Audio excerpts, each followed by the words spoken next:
Olá pessoal, tudo bem?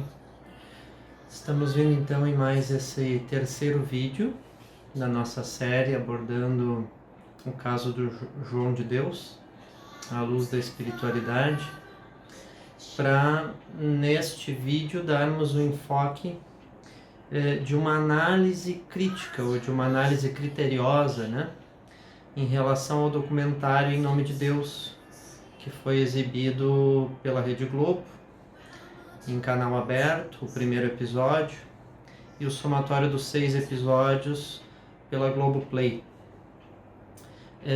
Nós estamos aí poderiam nos perguntar, mas né, qual a necessidade, por que de enfocar este documentário especificamente? Né?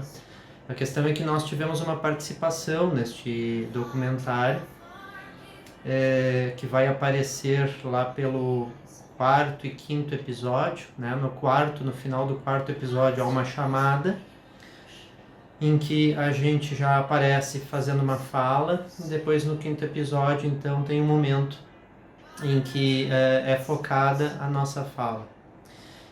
Ocorre, porém, que quando nós demos a entrevista, né, a partir de um contato que foi feito conosco pelos repórteres responsáveis, né, do documentário, nós ficamos juntos em torno de 4 horas, mais ou menos, pouco mais de 4 horas, fazendo uma longa entrevista, abordando uma série de aspectos da nossa história com a casa de Dom Inácio, com o médium João, os trabalhos dele aqui no Rio Grande do Sul, a nossa visão espiritual sobre tudo que ocorreu, né?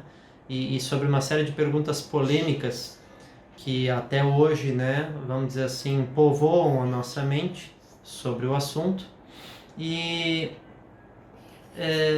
discorremos longamente a respeito do assunto e tratamos, né, com a Camila Apio, que é a repórter, a jornalista responsável que conduziu, né, boa parte do documentário, que nós nos dispunhamos a fazer a entrevista, dar a entrevista, desde que nós pudéssemos abordar assuntos, questões que realmente esclarecessem as pessoas em profundidade sobre o contexto total, né,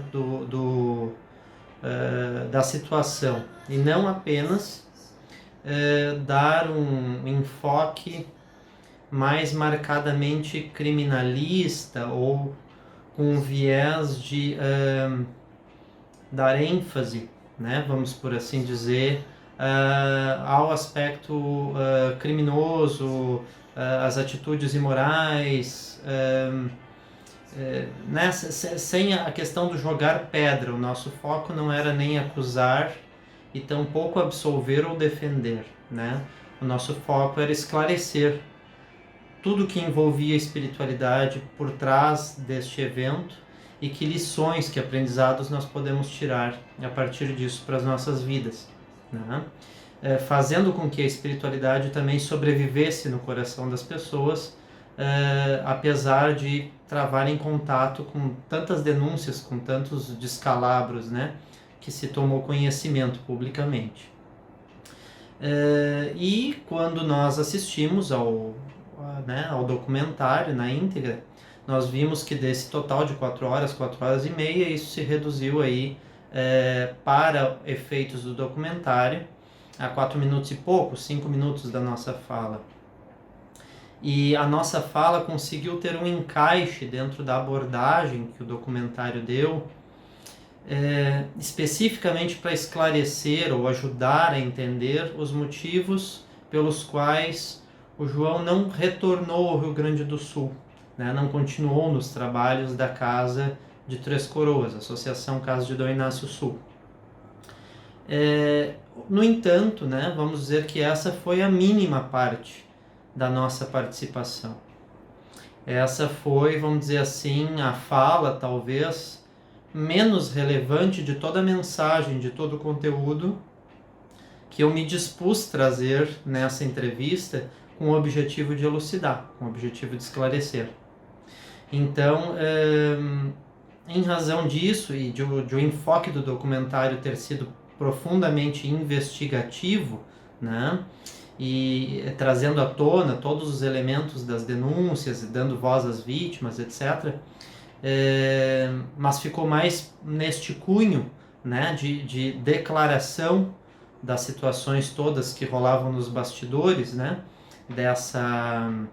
desse trabalho espiritual e dessa imagem de médium impoluto, ilibado, né, quase santo, como algumas pessoas vão declarar ali no documentário. Acabou que não sobrou muito espaço, né, para trabalhar esses elementos da espiritualidade, porque numa certa medida não era o enfoque que o documentário quis dar, né? Mas ao mesmo tempo me preocupou no sentido de que não ter dado enfoque para isso, não ter dado praticamente nenhum espaço a essa voz, né, que esclarece num nível mais profundo e para além dos julgamentos pura e simplesmente, pode criar, e com certeza, pelo que eu vi de repercussões, criou grandes decepções, além das que já se tinha, né, com o que se sabia, mas como ali soma muitas informações, né, que se tinha esparsas e que as pessoas, e que algumas pessoas, e eu mesmo, né, não tive acesso a muitas das informações que foram reunidas no documentário, que a gente pode ter acesso através do documentário, cria um rombo existencial, né, dentro da gente. Cria um rombo existencial dentro de quem dedica uma vida, né, a uma conexão com o sagrado, com o divino, né, ou de quem busca esta conexão no decorrer da sua caminhada. E depositava fé através deste trabalho em uma das possibilidades de se fazer essa conexão, né? E aí não sobra espaço para esta fé, como se toda fé ela fosse uma falácia, como se toda fé fosse falcatrua, fosse truque, fosse misticismo, fosse enganação, fosse charlatanismo. E é em razão disso que eu me disponho então a, neste vídeo de hoje, abordar um pouquinho uma análise crítica sobre o documentário. Nós vamos fazer um levantamento primeiro de alguns objetivos que a gente considera que o documentário alcançou com êxito, né? E depois vamos trabalhar alguns pontos que o documentário deixou a desejar, certo? Então, de forma muito objetiva, pontos positivos, né, alcançados com êxito e louváveis em relação ao documentário. Conseguiu investigar em profundidade os crimes, né? Então, realmente conseguiu averiguar detalhes, né? Falar com os delegados, falar com as promotorias, falar com ministério, investigar, ir na cidade, né, onde ele nasceu, falar com pessoas que conviviam com ele desde a infância, comparar, né, traçar paralelo entre informações avulsas que credibilizavam ou descredibilizavam a fala de algumas pessoas, né, tentando também absolvê-lo, né. Então, deste ponto de vista, foi muito profundo, foi muito autêntico e vale a pena, sim, né, neste caráter investigativo, de ser assistido, né, com todo louvor.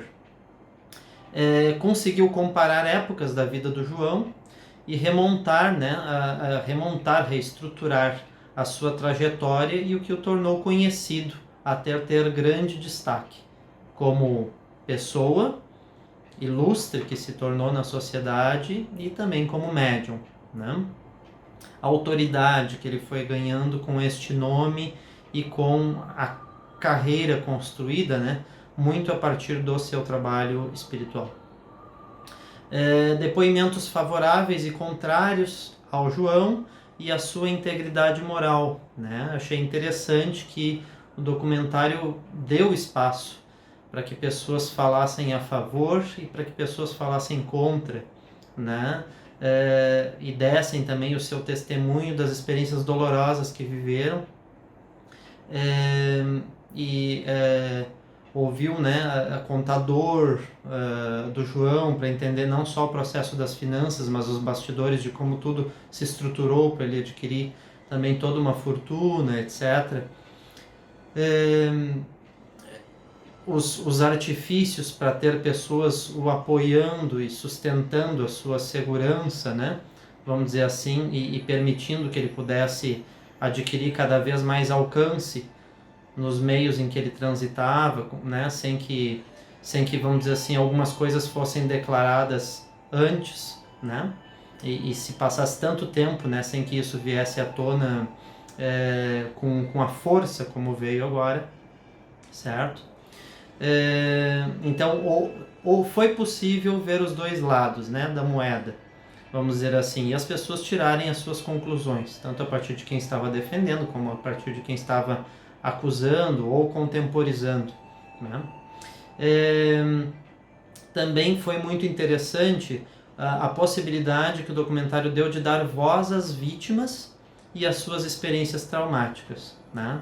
Conseguiram reunir as mulheres, conseguiram encorajar essas mulheres para elas se mostrarem, né? E trazerem à tona em detalhes, né? Com requintes, vamos dizer assim, tudo que viveram, para que de alguma forma isso sirva como uma grande lição para todos nós enquanto sociedade e a gente tire aprendizados a partir do que elas viveram. Elas tiveram que protagonizar algumas experiências muito amargas e traumáticas na sua vida, mas que talvez, espero eu, torço, que tenham servido, né, para que muitos olhares, para que muitas concepções sobre a espiritualidade sejam mexidas, sejam transformadas, sejam reavaliadas, sejam consideradas sob uma outra perspectiva, né?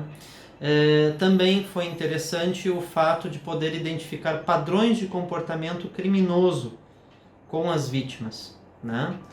Mesmo sem terem qualquer contato uma com as outras antes, né, deste momento de serem reunidas no documentário, mas os relatos terem muitas convergências, né, de detalhes de como o procedimento era feito, de como havia certas induções, né, nesse processo aí de assédio, né?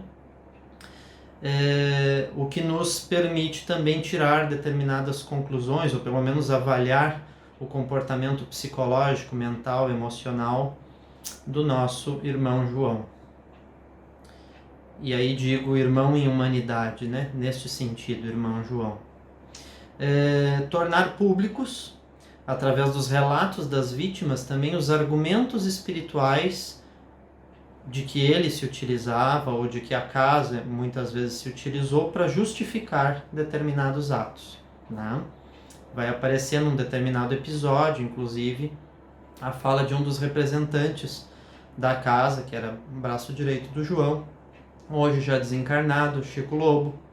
Conheci pessoalmente o Chico Lobo, conversei com ele algumas vezes, e ele tenta justificar lá para a vítima, né, que de alguma forma, uma das vítimas, né, que tenta vir a vias de fato para denunciar isso, dizer que não podia mais continuar dessa forma, que não aceitaria, e tentou interromper os trabalhos. E aí os argumentos que ele se utiliza para tentar dizer que aquilo poderia ser algo plausível e normal dentro de trabalhos de cura e de médiuns famosos no país com características de mediunidade de cura, né? Então, em um determinado momento da nossa série, nós vamos abordar profundamente isso, né? O que tem de normalidade e o muito, né? A maciça maioria que não tem de normalidade nenhuma nesse tipo de argumento para justificar, certo? Então, vai nos permitir fazer várias advertências e desmistificar, né? Ou desbancar a validade desses argumentos e de pretensas verdades espirituais que nunca existiram e nunca existirão, né? Mas que são revestidas de um discurso e de uma linha de abordagem para tentar fazer crer que aquilo é lícito, que aquilo é tolerável, que aquilo faz parte de um processo energético, quando está longe de ser isso, né? Para quem conhece do assunto, para quem realmente, vamos dizer assim, estuda e se dedica com profundidade à espiritualidade, a gente sabe que não tem nada disso. Muito bem, esses seriam os pontos positivos que a gente levanta do documentário no geral, essas possibilidades. Agora, algumas coisas que deixam a desejar, né, e que a gente quer ir aprofundando nos próximos vídeos, certo?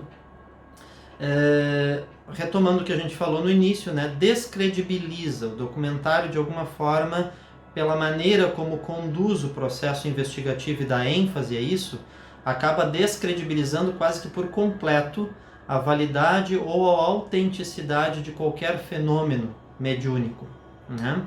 É como se botasse a mediunidade, todos os médiums, toda a sensitividade e tudo aquilo que possa estar atrelado à espiritualidade numa vala comum, né? Um mesmo saco. E é o saco da descrença, é o saco da manipulação, é o saco da inverdade, é o saco do usar da fé das pessoas para, vamos dizer assim, adquirir crédito e adquirir vantagens patrimoniais, materiais de variada natureza, né? E não dá espaço para que nada sobreviva como verdade nessa espiritualidade. Ela é só uma ferramenta para uma grande enganação, para um engodo coletivo, né? Então a gente quer trabalhar isso mais profundamente nos próximos vídeos, porque não é isto, né? A gente precisa aprender a separar as coisas. E havia coisas de muita autenticidade e verdade no trabalho como um todo, que nós já relatamos no vídeo que pertence à segunda parte desta nossa série. Quem quiser pode acessar o canal e ver este vídeo, a segunda parte. A gente já começa a elucidar e esclarecer isso, fazer uma separação do joio e do trigo, né? O que houve ali de manipulação, sim, em muitos momentos, não há sombra de dúvida, mas o que havia de muito superior e de muito maior, né? Que sobrevivia e que ajudou a sustentar durante décadas a possibilidade de determinados tratamentos ocorrerem, mesmo em meio a tantos desvios de conduta, mesmo em meio a tantos desvios morais. Tá? Então a gente quer aprofundar isso aí. Dá margem à dúvida e descrença para quaisquer outros trabalhos espirituais, mesmo dando voz a depoimentos favoráveis ao trabalho, os quais perdem total força em meio a crimes hediondos, né? Então, reforçando essa questão assim,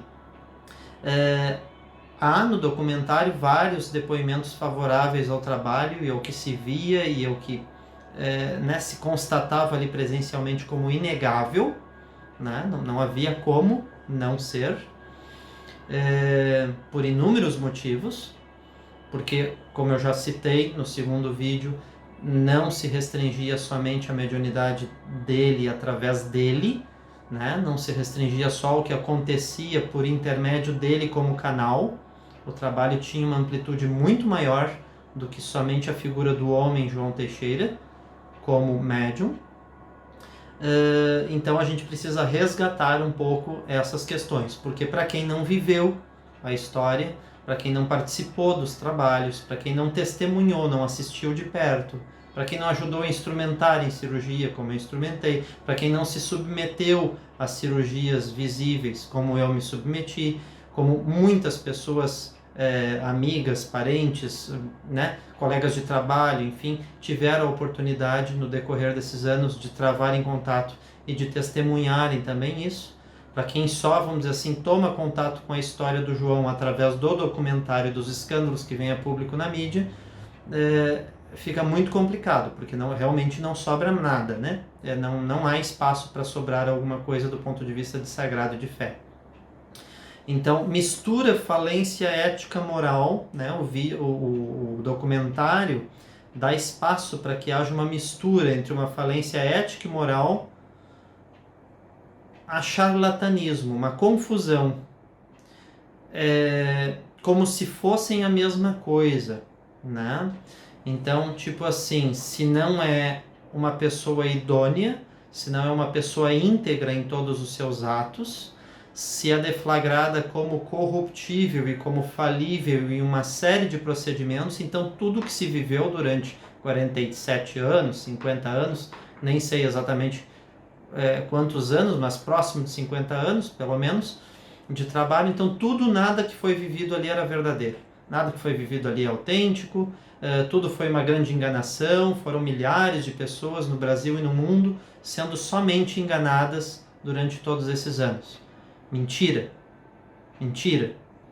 As pessoas aos borbotões, declaravam em 400 fitas VHS, na época da fita VHS, em DVDs, dentro de excursões em ônibus e nos mais variados meios de comunicação e entrevista, o que alcançaram no decorrer destes anos em termos de benefícios de tratamento, de revitalização, de reorganização interna mental, de reorganização da sua vida profissional, dos seus propósitos de vida, pessoas completamente andando à toa, né, por longo tempo sem esperanças e sem foco, e que conseguiram reconstruir esse processo interno a partir do tratamento da casa, a partir do tratamento das entidades, né? O documentário não dá margem para que haja um tratamento da casa e das entidades. O tratamento é do João, né? Que, aliás, não vamos dizer assim, não há nem de se criticar que haja esta linha de abordagem, porque por muitos anos o João permitiu, aceitou, né? Vamos dizer assim, acobertou que todo o tratamento da casa fosse reduzido e centrado na figura dele. Ele faz com que tudo aconteça, né? As coisas só acontecem através dele. Não há outras possibilidades, a casa não vai além da figura dele. E todos que trabalhavam ao redor, na sua maciça maioria, aqueles que trabalhavam no dia a dia lá, que eu tenho 20 anos de casa de Dom Inácio, mas deixemos claro, né? Sou professor, terapeuta, mas antes de terapeuta, professor. Eu tinha a oportunidade de ir para a casa de Dom Inácio, nesses 20 anos, 2 vezes no ano, né? No recesso escolar de meio de ano, no recesso ou férias do período de verão.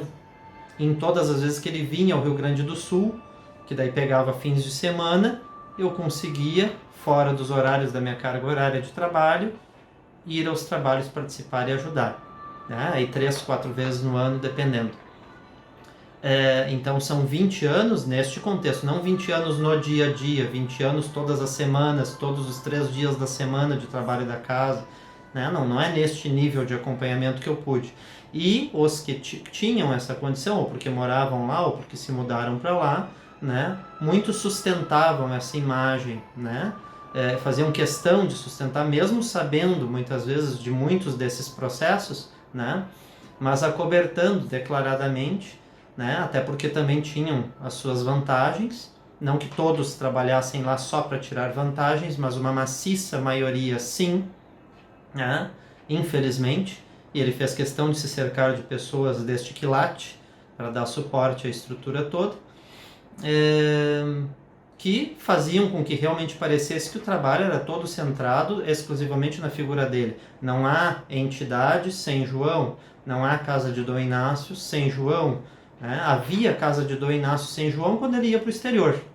Aí não, aí as entidades continuam na casa, continuam trabalhando, né? As pessoas podem ir na casa mesmo quando ele estiver no exterior, que os tratamentos ocorrem naturalmente, as filas se formam, todos os trabalhos acontecem, com exceção do atendimento da entidade em si, através dele e das cirurgias visíveis, mas todo o trabalho ocorria. Mas isso era um discurso muito atrelado aos momentos de ausência dele da casa, porque quando ele estivesse presente, Deus o livre cogitar propriamente o trabalho no seu todo. No início, né, anos atrás, até se cogitava mais, que a casa era muito mais do que o trabalho em si do João, né, e que as entidades tinham um alcance muito maior do que somente através da mediunidade dele. Mas nos últimos anos, pelo menos nos últimos 6, 7 anos que eu frequentei, né, até 2018, até 2018, até janeiro, fevereiro ali de 2018, a fala era muito focada e muito centrada sempre na figura dele, né? Toda a propaganda, toda a divulgação da casa aparecia muito mais João de Deus do que Inácio de Loyola, João de Deus do que Dr. Augusto de Almeida, João de Deus do que casa de Dom Inácio, João de Deus do que qualquer elemento realmente sagrado, que foi o que ajudou a formatar e sustentar, né, vamos dizer assim, o nome da casa e da falange por todos estes anos. Então a gente precisa desatrelar isso e trabalhar nos próximos encontros, nos próximos vídeos, certo?